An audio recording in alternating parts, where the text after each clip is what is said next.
Chegou a hora de você conhecer um pouco do trabalho da 4ª Câmara de Coordenação e Revisão do MPF. Nessa Câmara, os procuradores da República se ocupam de temas ligados ao meio ambiente e ao patrimônio cultural. Os grupos de trabalho da 4ª Câmara são instituídos para tratar e aprofundar temas específicos.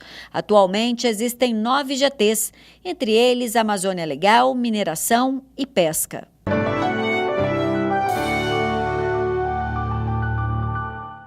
Hoje é a vez da entrevista com a coordenadora da 4ª Câmara de Coordenação e Revisão do Ministério Público Federal, doutora Sandra Quirô. Ela vai fazer uma análise da atuação da 4ª Câmara em 2014 e vai falar também das expectativas para 2015.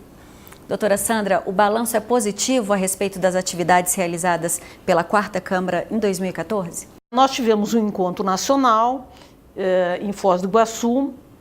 Foi um encontro muito bom, eu acho que o resultado foi excelente. Tivemos também aquele termo de cooperação relativo à carne legal, realizado com a Associação Representativa dos Exportadores de Carne. É uma manifestação de boa vontade da parte dos exportadores, da parte dos produtores, enfim, ou pelo menos daqueles que comercializam com a carne, no sentido de não comprar carne oriunda de matadouros que produzem desmatamento ou que se envolvem em trabalho escravo ou que têm problemas com populações indígenas, enfim. Positivo também, eu posso citar 2 audiências públicas, né?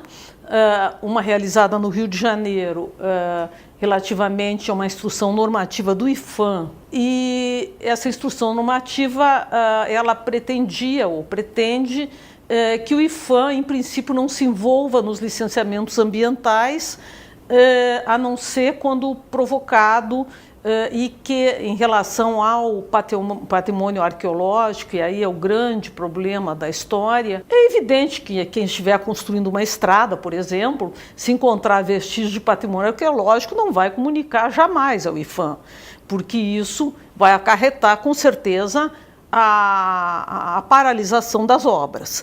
Então, houve uma preocupação grande do Ministério Público Federal nesse sentido, que gerou uma recomendação ao IPHAN, inclusive. Inclusive, a 4ª Câmara debateu num evento o patrimônio cultural no processo de licenciamento ambiental. Exatamente, porque nesse processo de licenciamento ambiental tem coisas que ficam completamente invisíveis. O patrimônio arqueológico normalmente é um deles, e as comunidades tradicionais são outra situação de invisibilidade.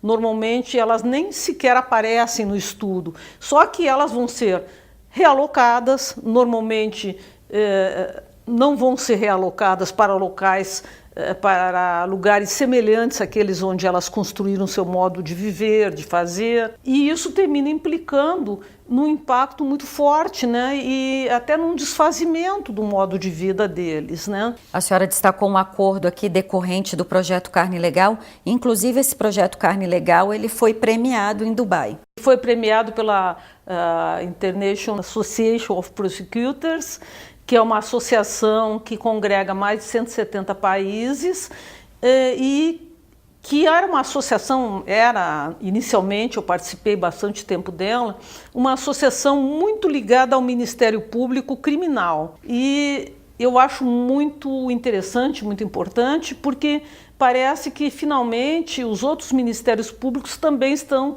se abrindo para questões que não são só criminais, que são também de tutela coletiva, enfim, outros interesses da sociedade que não sejam apenas aqueles da esfera criminal, né? Essa rede latino-americana de ministérios públicos ambientais vai muito nesse sentido, né? Essa rede, ela tem feito um trabalho muito interessante, a gente participa também, porque o Ministério Público Brasileiro tem sido apresentado como um exemplo de uma atuação que não existia nos ministérios públicos latino-americanos e que hoje existe, não é? Uma atuação na área ambiental que não é só criminal, mas que é também uma atuação voltada aos interesses da coletividade num meio ambiente sadio, num meio ambiente são, enfim, e principalmente onde não haja grandes impactos ou grandes